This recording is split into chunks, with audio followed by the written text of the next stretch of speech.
నాకు నిజంగా కృష్ణాంజనేయులు గారు చెప్పినట్టు చాలా బాధాకరమైన విషయము. ఈ కృష్ణాంజనేయులు గారు మన వీడియో చూశారు. అరే ఆ మహిళ పైన ఏం జరిగింది సార్ అంటే అది తప్ప లోకాభిరామాయణం అంతా ఫుల్లుగా చెప్పించి కప్పు చేసుకున్నారు. కానీ ఒకటి ఏమన్నా ఆ మహిళకు ఎవరు చించారు అన్న విషయం మాట్లాడారా? అది ఎమ్మెల్యే కాదు అన్నది స్పష్టంగా తెలుస్తోంది. ఎమ్మెల్యే అక్కడికి పోలేదు. ఎందుకు వెళ్ళాడు? ఇద్దరి మధ్య సయోధ్య కూర్చడానికి ఇట్లా తప్పు అని చెప్పడానికి వెళ్ళాడు. అది మాటిమాటికి కృష్ణాంజనేయులు గారు దాన్ని ఎందుకు అమాయకంగా మాట్లాడుతున్నారు. ఎస్పీ అంట, పోలీసులు చట్టం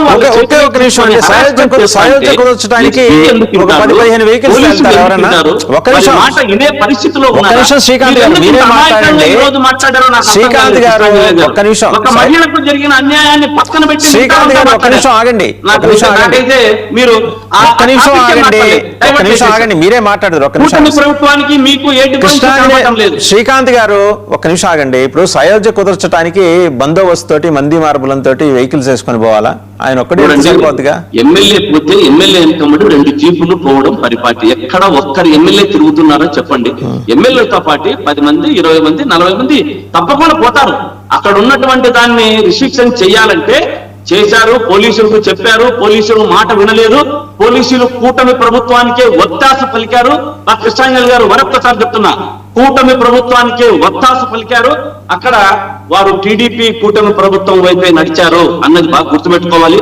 కాబట్టి పోలీసులను ఎవరు కూడా మేము చట్టాన్ని చేతిలోకి తీసుకోము, ప్రభుత్వాన్ని ఆశ్రయించాం. కానీ ప్రభుత్వము వారి పక్షాన ఉంది, వాళ్ళు పోలీసులు వాడుకుంటున్నారు అన్నట్టు మాత్రం వాస్తవం అనేది గుర్తుపెట్టుకోవాలి. మరొక్కసారి చెప్తున్నా, మీరు ఈ రోజు ఈ ఇష్యూ మహిళ మీద నైటీ చించిండేది తప్ప అన్ని మాట్లాడారు. చాలా బాధాకరమైన విషయము. అది ఎవరు మాట్లాడారు అని విజువల్స్ చూపిస్తే కూడా మీరు దాని గురించి మాట్లాడుకోకుండా, వాళ్ళు గురించి మాట్లాడుకోకుండా ఏదేదో లోకాభిరామాయణం చెప్పడం అనేది చాలా బాధాకరమైన విషయం. విజయశేఖర్ రెడ్డి గారు.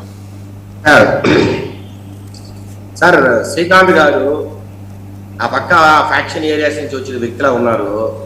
ఆయన చెప్తారు కదా 40 మంది 50 మందితో పోతారంట ఎమ్మెల్యేలు. మేము కూడా సార్ కడప జిల్లా నుంచి వచ్చాము. 1 కారు 2 కార్లు పోయే ఎమ్మెల్యేలు చాలా మంది ఉన్నారు.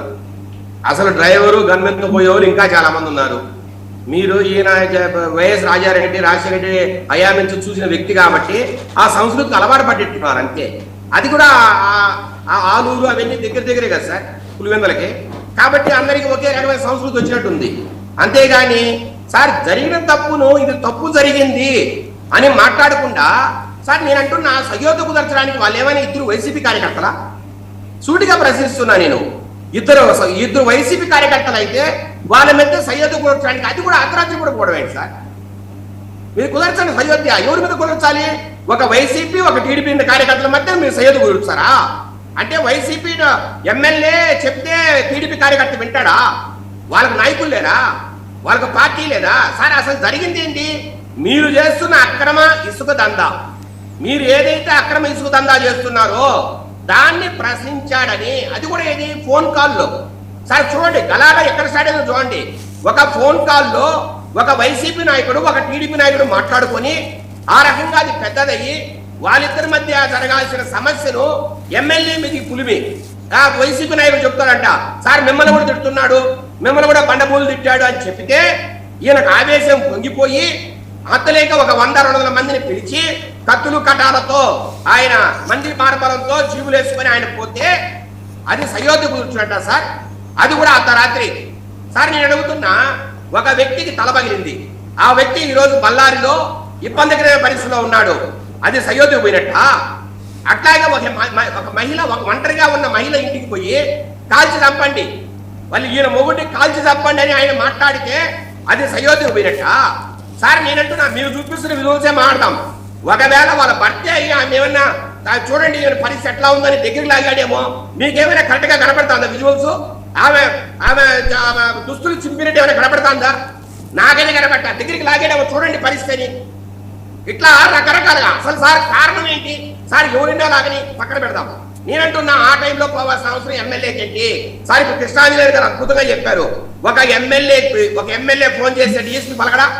ఒక ఎమ్మెల్యే ఫోన్ చేస్తే ఎస్పీ పలకడా? ఒక ఎమ్మెల్యే ఫోన్ చేస్తే ఐజీ పలకడా? ఏం మాట్లాడతారు సార్ ఇది? ఒక ఎమ్మెల్యే స్థాయి sir principal secretary protocol, MLA protocol వచ్చి ప్రిన్సిపల్ సెక్రటరీ ప్రోటోకాల్, ఎవరైనా పలకాల్సిందే, లేదంటే పోలీస్ స్టేషన్కి వెళ్ళండి. సార్ నేను అంటున్నా కదా, నిజంగా మీకు టీడీపీ నాయకులతో సమస్య ఉంటే, సెక్యూరిటీ ప్రాబ్లం ఉంటే, గలాటకు వస్తారని మీకు అనిపిస్తే నేరుగా వాళ్ళని తీసుకెళ్లి నేరుగా పోలీస్ స్టేషన్కి వెళ్ళండి.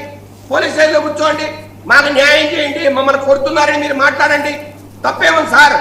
అట్లా చేయకుండా మీరు పోలీసులను ఆశ్రయించకుండా నేరుగా ఊర్ల మీద పోయి దాడి చేయడం అంటే, ఇది మీరు వైఎస్ రాజారెడ్డి గారు ఏ రకంగా అయితే 1975 నుంచి సార్ పులివెందులో కూడా ఇలాగే జరిగింది సార్. ఊర్ల మీద పడి దోచుకోవడం, ఊర్ల మీద పడి గృహదానాలు చేయడం, ఊర్ల మీద పడి మనుషులు ఎంట్రాడి చంపడం, ఇదే వైఎస్ రాజారెడ్డి రాజశేఖర రెడ్డి సంస్కృతి. 30-40 ఏళ్ళు ఇలాగే జరిగింది. అవి చూసే వీళ్ళు కూడా పెరిగారు. ఈ రోజు వైసీపీలో ఉన్న చాలా మంది నాయకులకు రాజారెడ్డో లేకపోతే రాజశేఖర రెడ్డో వాళ్ళే రోల్ మోడల్స్.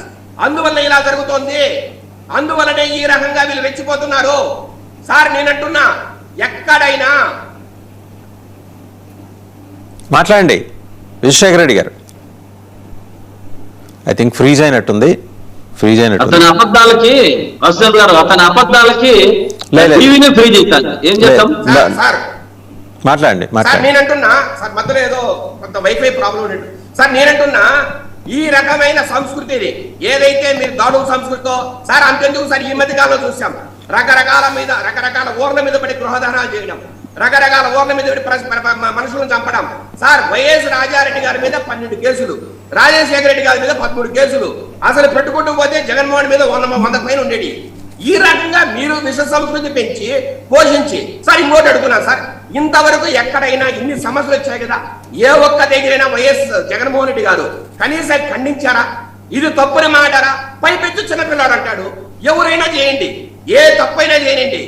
సాయికృష్ణ చిన్నపిల్లాడే సార్, అతను ఎవరు జోగి రాజీవ్ చిన్నపిల్లాడే, లేదంటే ఆరవ వర్మ చిన్నపిల్లాడే, లేకపోతే ఆఖరికి సీతారాం అప్పలరాజు కూడా చిన్నపిల్లాడే. మీకు ప్రతి వ్యక్తి చిన్నపిల్లలా కనపడతారు. ఎందుకంటే మీకు నచ్చిన వ్యక్తులు మీ పార్టీ వ్యక్తులు. ఇదేనా సార్ రాజకీయం? ఇదేనా సార్ మీరు మాట్లాడాల్సిన పరిస్థితి? సార్ ఇన్ని మర్డర్లు, ఇన్ని నేర చరిత్రలో ఇంత అవినీతి చేసిన వ్యక్తికి వీరంతా ఒక చిన్న వ్యక్తులు. అనేదో ఒక మహిళ ఆరోపణలు చేస్తాం చూడండి. విజయశేఖర రెడ్డి గారు ఒక్క నిమిషం. విజయశేఖర రెడ్డి గారు ఒక్క నిమిషం. విజయశేఖర రెడ్డి గారు ఒక్క నిమిషం. విజయశేఖర రెడ్డి గారు ఒక్క నిమిషం. ఇప్పుడు జనసేన ఎమ్మెల్యే ఆయన కూడా చిన్నపిల్లాడేనా? కృష్ణాంజనేయ గారు, ఆయన పేరేంటండి? ఒక మహిళకి ఆయన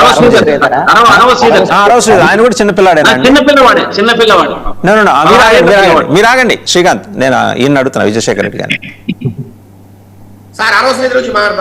అవునండి, ఆయన కూడా చిన్నపిల్లాడేనా అని అడుగుతున్నా. వీళ్ళందరూ చిన్నపిల్లలే.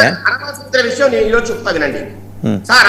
ఎవరైతే అరవ శ్రీధర్ ఒక అమ్మాయి ఏదైతే మాట్లాడుతున్నారో ఆ అమ్మాయికి సంబంధించిన భర్త నాకు తెలిసిన వ్యక్తి.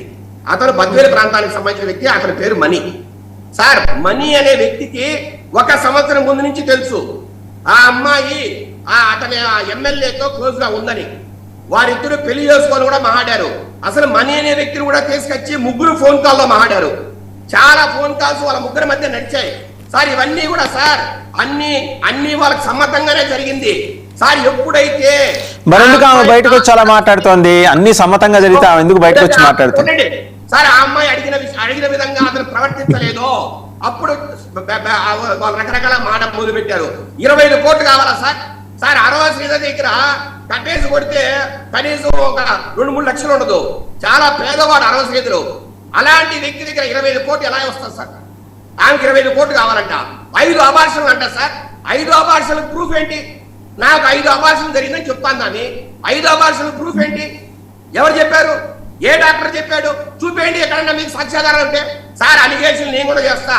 100 అలిగేషన్లు మాట్లాడతా, అవన్నీ కరెక్ట్ అయిపోతాయా సార్? వాళ్ళిద్దరూ క్లోజ్ గా ఉన్నమాట వాస్తవం, వాళ్ళిద్దరూ సన్నిహితంగా ఉన్నమాట వాస్తవం. దాన్నే మీకు కాదనట్లే. కానీ ఆ అమ్మాయి ప్రవర్తించే తీరు బాగుందా?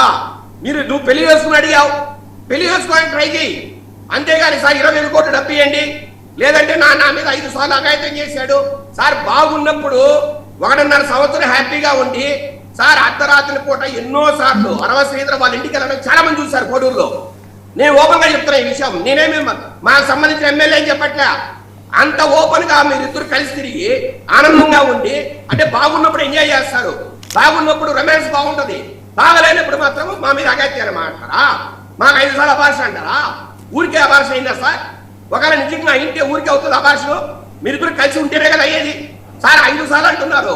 5 సార్లు అనడానికి ప్రూఫ్ ఎక్కడ ఉంది?